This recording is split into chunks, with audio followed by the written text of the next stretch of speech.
Hello, children. Hello, Dinara. Salam. Hello, teacher. Бүгін біздер 5 класстарға арналған Excel кітабынан бастаймыз сабақты. Бұл жерде тапсырмаларды орындаймыз. Яғни бірінші тапсырма asking about names. Аты жөндерің жайлы сұрау және оған жауап беру керек. Бұл жерде оқып шығамыз, одан кейін мен саған сұрақ қойып, өзің жайлы айтатын боласың. What's your name деп сұрақ қойып, оған жауабы. What's your name? Аудармасы қалай? Сенің атың және сенің отчествоң. Сенің атың кім дейді? What's your name? Оған жауап. My name is Сауле. What's your surname? Юсупова. How do you spell it?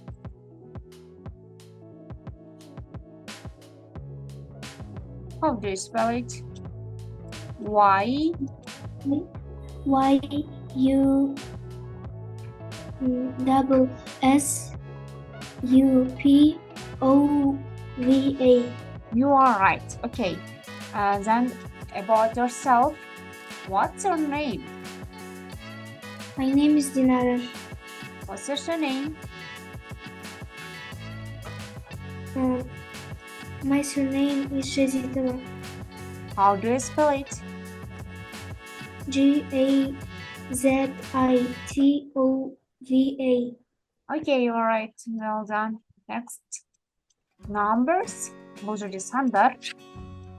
Біздер сандардың барлықтарын өтіп қойғанбыз. Сол себепті бұларды оқымаймыз. Мен саған қазір экранда сандарды берем. Қайталап болсын, Экранда 1-ден 100-ге дейінгі сандарды арасынан теріп беремін. Ол сандарды ағылшынша айтатын боласың. Айтып кете берсем болады. Қазір жазамын.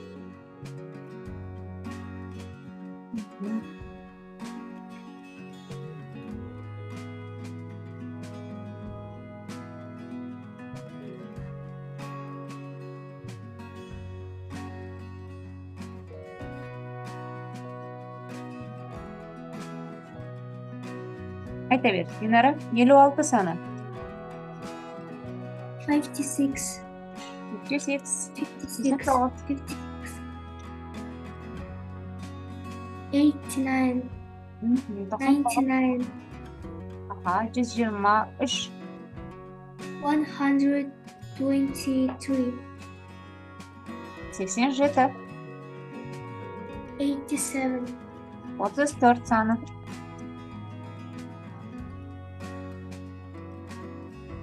34. Дұрыс, молодец. Қарай кеттік. Asking about addresses and telephone numbers дейді. What's address? Достық. Бөгенбай Батыр Street дейді. How do you spell it? Динара, how do you spell it? Оған жауабы. DOSTUK.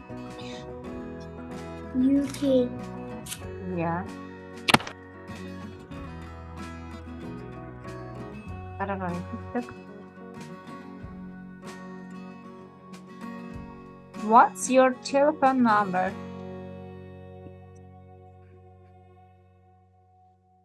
Is 26558278.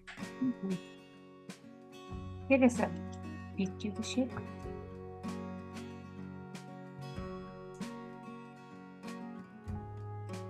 Анарды қоямыз. Ал мына жерде біздер қоямыз A немесе N артиклі. Оқушыларға түсінікті болу үшін мен бір рет айтып өтейін. Динара, саған сұрақ. Қайсы дауысты немесе дауыссыз дыбыстардың алдына N қойылады? Қайсы біріне N-ді қоямыз? N. Дауысты дыбыстарға. Дауысты дыбыстарға. Ол дауысты дыбыстар қайсылар? Дауысты дыбыстар қайсылар? Дауысты дыбыстар қайсылар? Дауысты дыбыстар қайсылар? Ол дауысты дыбыстар қайсылар? Дауысты дыбыстар қайсылар? Ол дауысты дыбыстар қайсылар? Дауысты дыбыстар қайсылар? Дауысты дыбыстар қайсылар?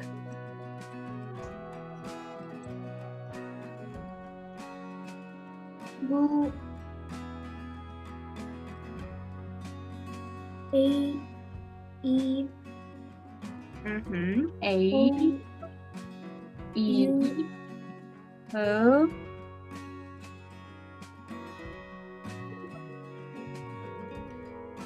and Y. иә. Y және U әріптеріне кіреді, иә? Yeah. Енді 7-ші тапсырма. Қараймыз, бұл жерге артиклдарды қойып шығамыз. Қалған оқушылар қалған әрі қарай біз A артиклін қоямыз дауыссыз дыбыстардың алдына, яғни book, pencil, ruler деген сөздердің алдында. Қазір 7-ші тапсырманы Динара орындайтын болады. Динара, notebook алдына қайсысын қоямыз біз? Notebook'тың алдына. And notebook. Okay. A article. You are right. Келесі. Book. A, A book.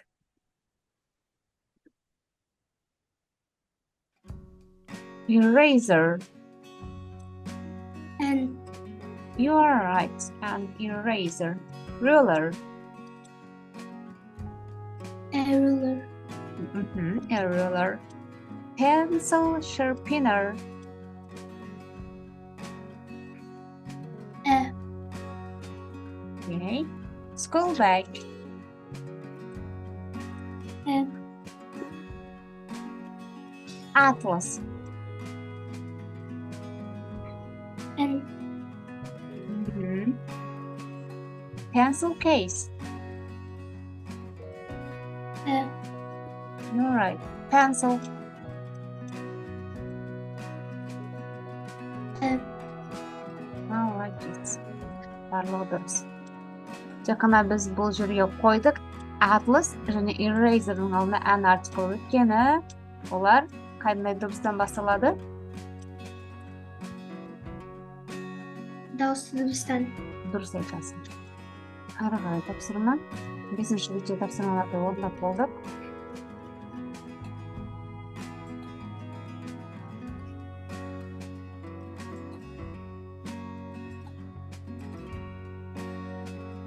Сегізінші тапсырмада айтады. Бұл жерде сұрақтар беріліп, мысалы мен саған қоямын.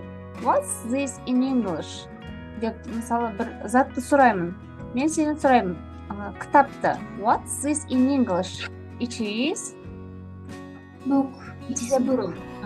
Сосын ары қарай жазайықшы, мысалы. Сұрақ. What's this in English? Қалай жауап бердің? It's a book. It's a book. Одан кейін мен сені сұрадым. Мектеп сумкасын. What's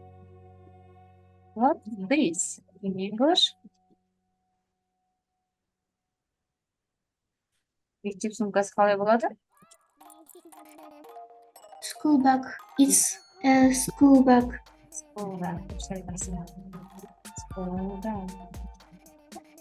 Осылай болады. Ары қарай 9-шы тапсырма. 9-шы тапсырмада бұл жерде түстер берілген. Blue, yellow, green, black, pink, white, red, gray, purple, brown. Ары қарай. Мысалы, сұрайды екен. B тапсырмасында саған мысалы қаламды көрсетеді. Мынау қалам егер де жасыл түсте болса, қалай айтасың? Мынау қалам ол жасыл түсте. Мынау қалам ол жасыл түсте. This is a pencil. The green.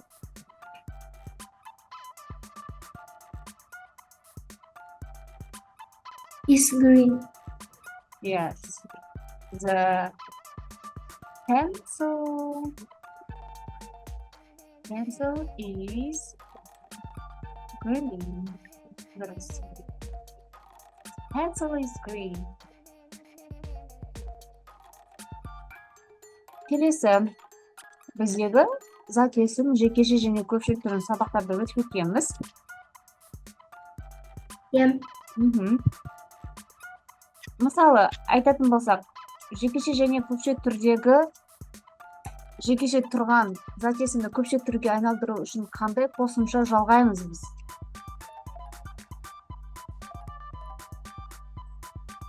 Қандай қосымша жалғанатын еді? Есіңде ме, Динара? Иә. Қандай ол? S. Yes, және? Және S және біреу бар тағы да. ES, иә? S және ES. Қандай жағдайда біздер ES қоямыз? Қандай жағдайда? Қандай әріптермен ол аяқталған кезде?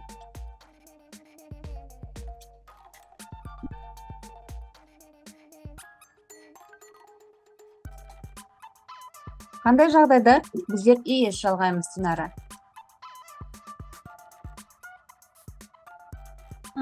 көкше түрінде. Көкше түрінде.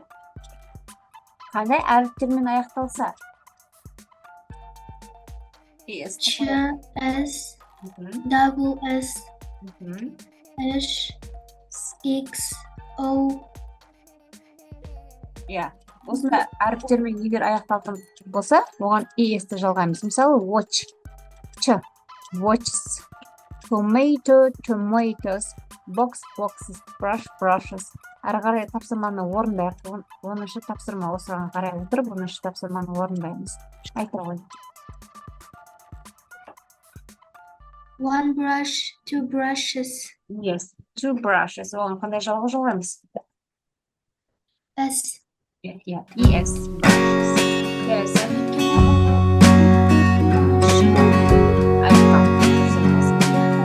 Boy.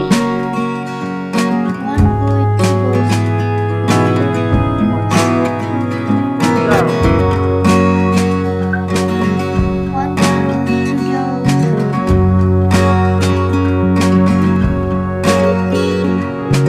Box. One box, two boxes. S. Yes. Yes. Flag. One flag, two flags. Tomato. One tomato, two tomatoes. Bus. One bus, two buses. Watch. Watch, two watches. Three. Two watches.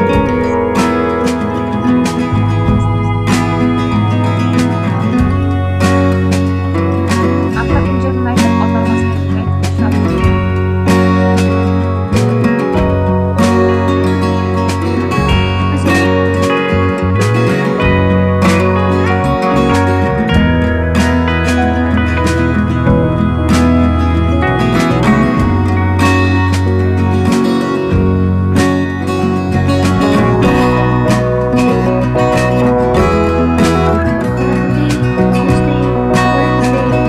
Monday, Tuesday, Wednesday.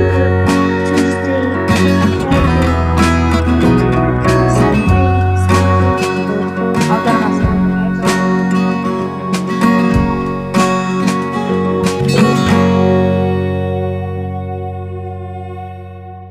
Monday, December, Аха. Tuesday, December,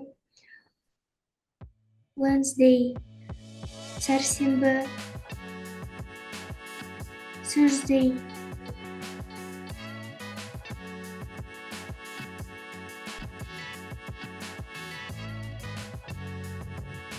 December, Friday, December, Saturday, and Sunday.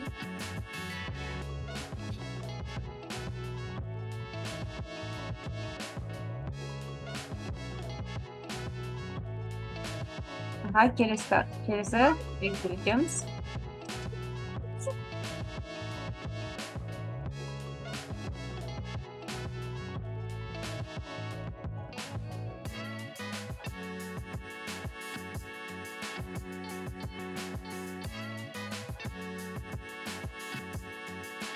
Динара, hello, hi, сөздері қалай аударылады?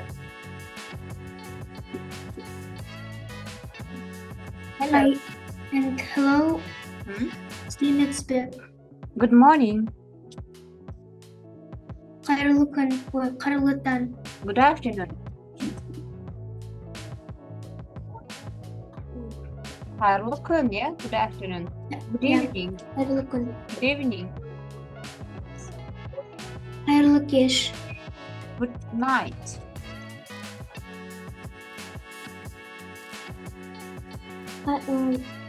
Қайырлы түн. Goodbye and bye. Сау болыңыз. Келесі, мына сөздерде read аудармасы, Оқу, listen,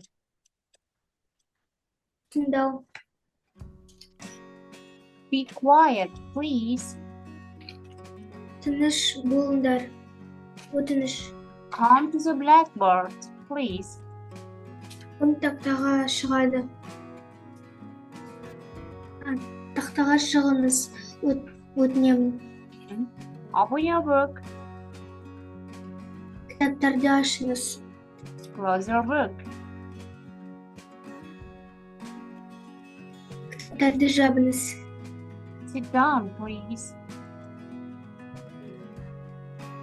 Отырыңыз, өтінемін. stand up, please, Тұрыңыз. Өтініш. right.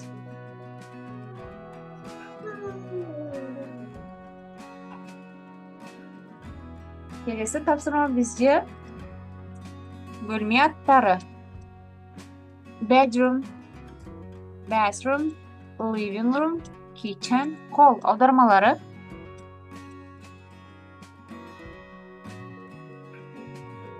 Kitchen. Кухня. Living room. Гостиная. Bedroom. Жататын бөлме. Bathroom. Жуынатын бөлме.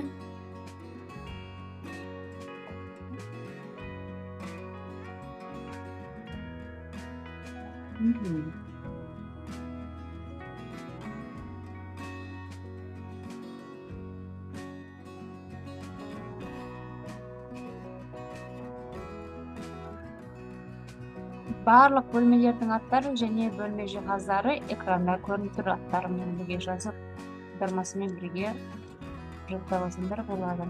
Ары қарай мына жердегі мәтінді оқып аударамыз. Динара оқы ғой. In China, there is a great building for music fans. It is an office. It is in the shape of a piano with a violin in front of it.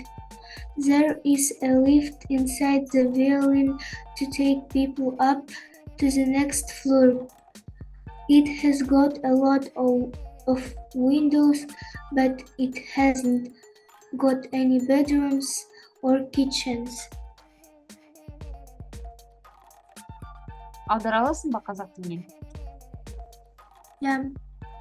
Қытайда осы жерде өте әдемі жер бар.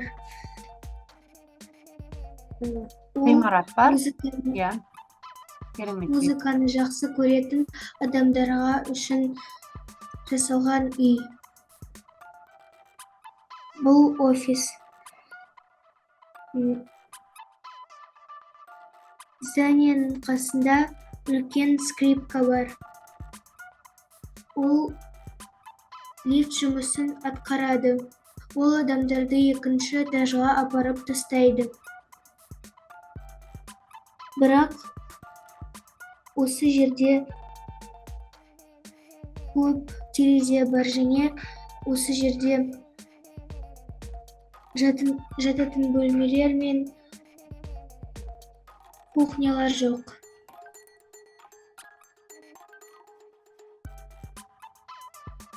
Дұрыс айтасың. Келесі, B текст. Jan Sonki's house in Malawi, Africa is a football fan's dream home. The four-story house has got a bathroom, a kitchen, a bedroom, and a living room. It has also got a great view from its windows. The outside is all metal and the inside is all wood.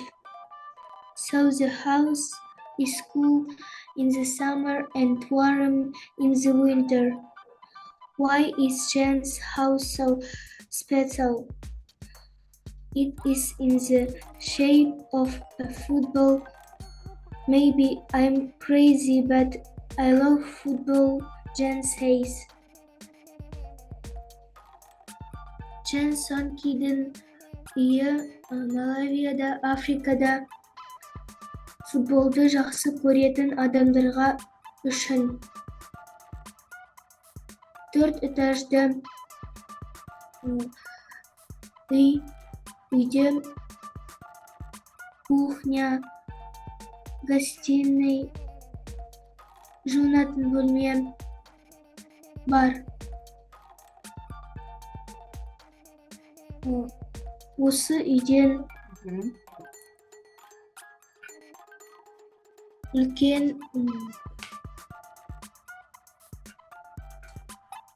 көрініс болады. Осы жерде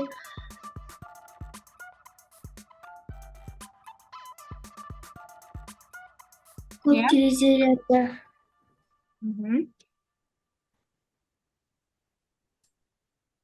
Ол үй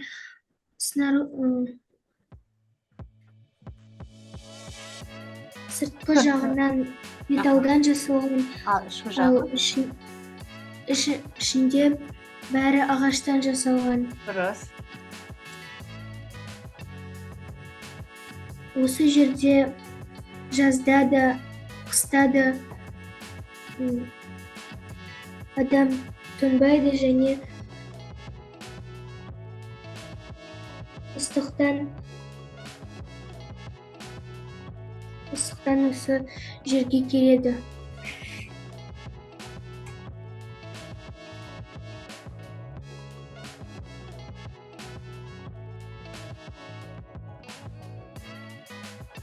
Ал жазда салқын, қыста ыстық болады екен, иә? Және ол не үшін сырты доп сияқты салынған деп не деп айтады? Ол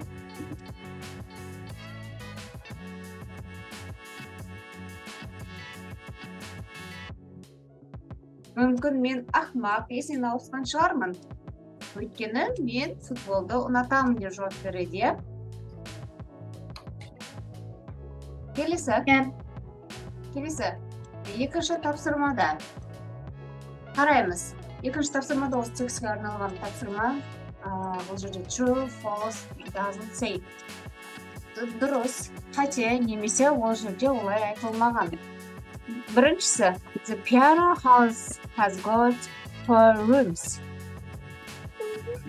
Дұрыс па, қате ма? Қате.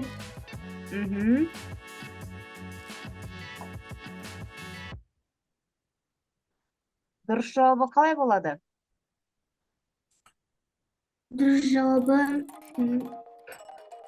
осы үйде жататын бөлмелер мен кухня жоқ.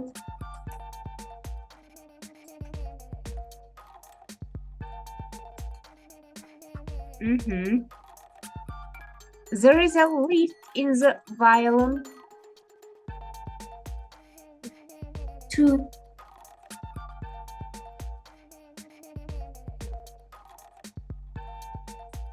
There is a inside. Okay, imagine true. Келесі. It has got living room. True.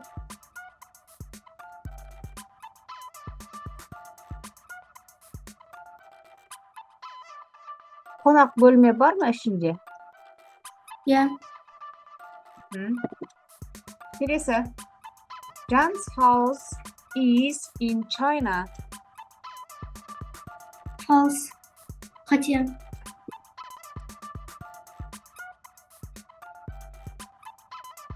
In Africa, yes. Birisi. It has Yes. got 4 floors. True.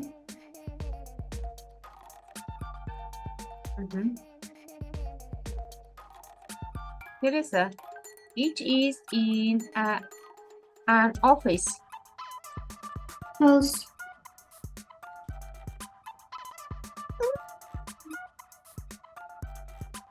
Okay.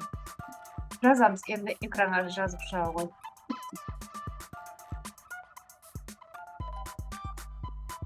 Енді мен жазам, мына жерге бірге болды десе true, иә? True, T, екі, F.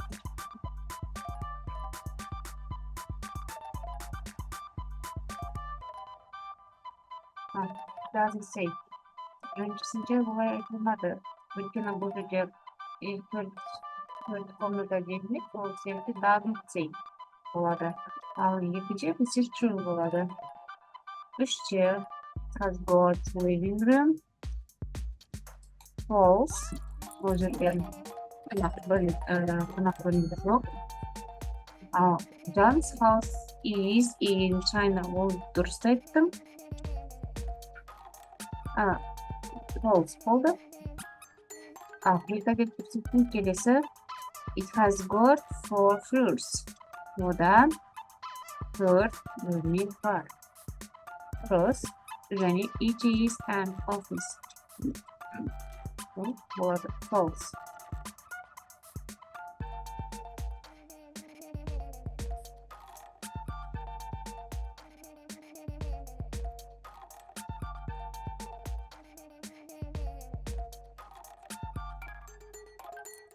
Мына жерде біздер түсіріп алсақ болады.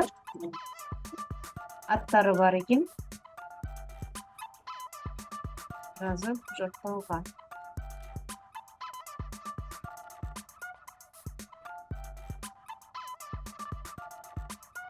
Келесі, there is, there are. There is деп бір затқа қолданамыз, there are деп көп затқа қолданамыз.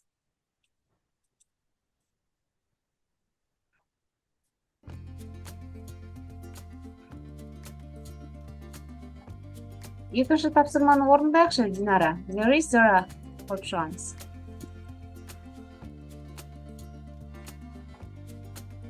Мысалы, A. Is there a bookcase in the living room? Yes, there is. Өйткені мұнда книжный полка тұр.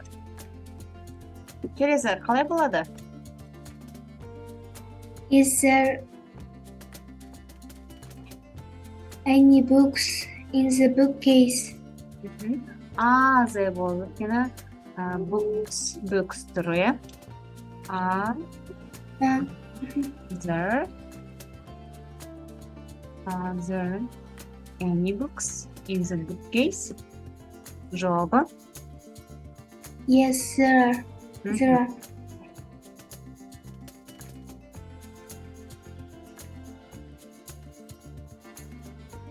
Келесі.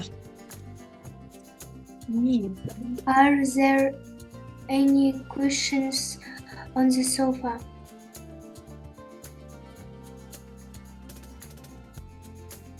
Yes, there are.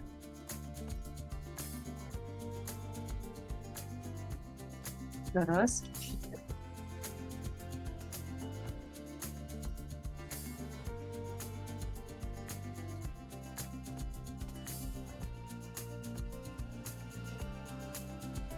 Ары қарай. Is there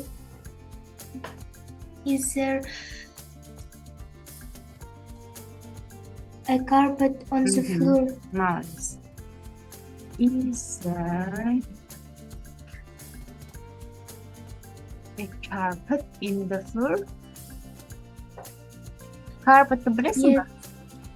There is. No, there isn't. Some.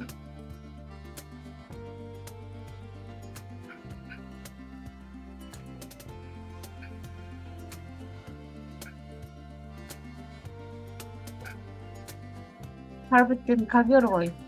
Бұл жерде комнатада ковер бар ма дейді. Кілем. Жоқ, бұл жерде жоқ. Бесіншісі. Are there any curtains in front of the windows? Мгм.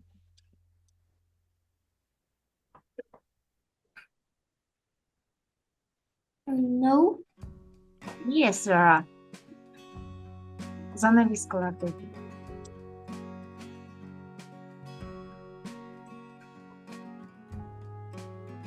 Сыртында.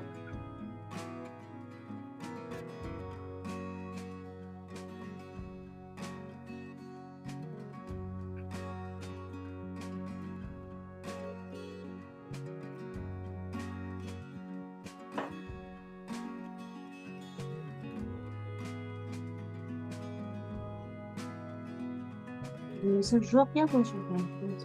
No, there isn't. No, there aren't. Келесі.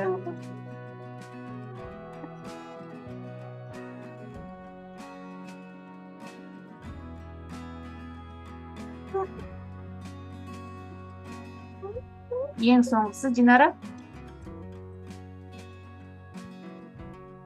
Chairs in the living room дейді.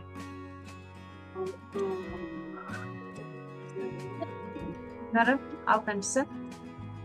Are there any chairs in the living room? Yeah. No.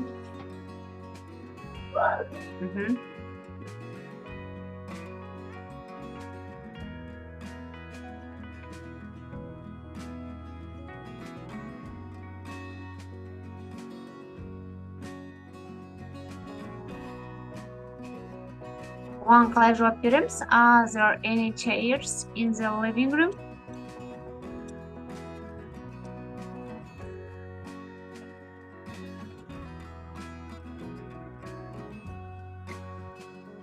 No, there aren't. Өйткені бұл жерде мен көрінбей тұр бұл жерде. Бұл жерде sofa, there are sofa in the living room. Стол студия жоқ. Келесі тапсырма.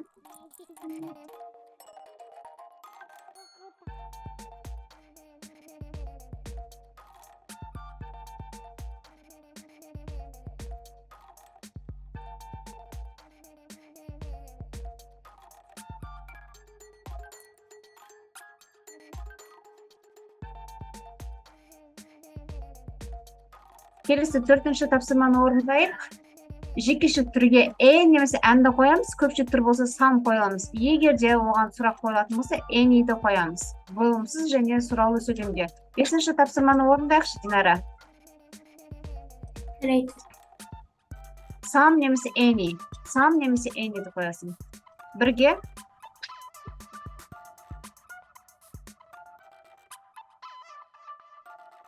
Are there any chairs in the kitchen? Дұрыс.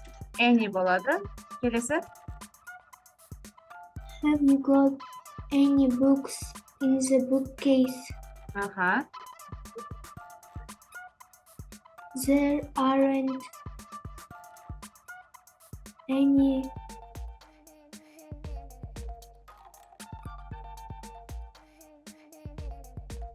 any posters on the wall.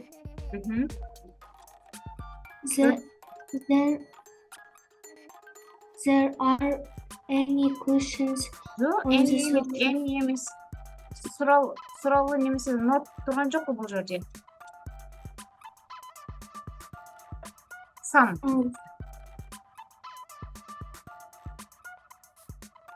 Енді түсіндім. There are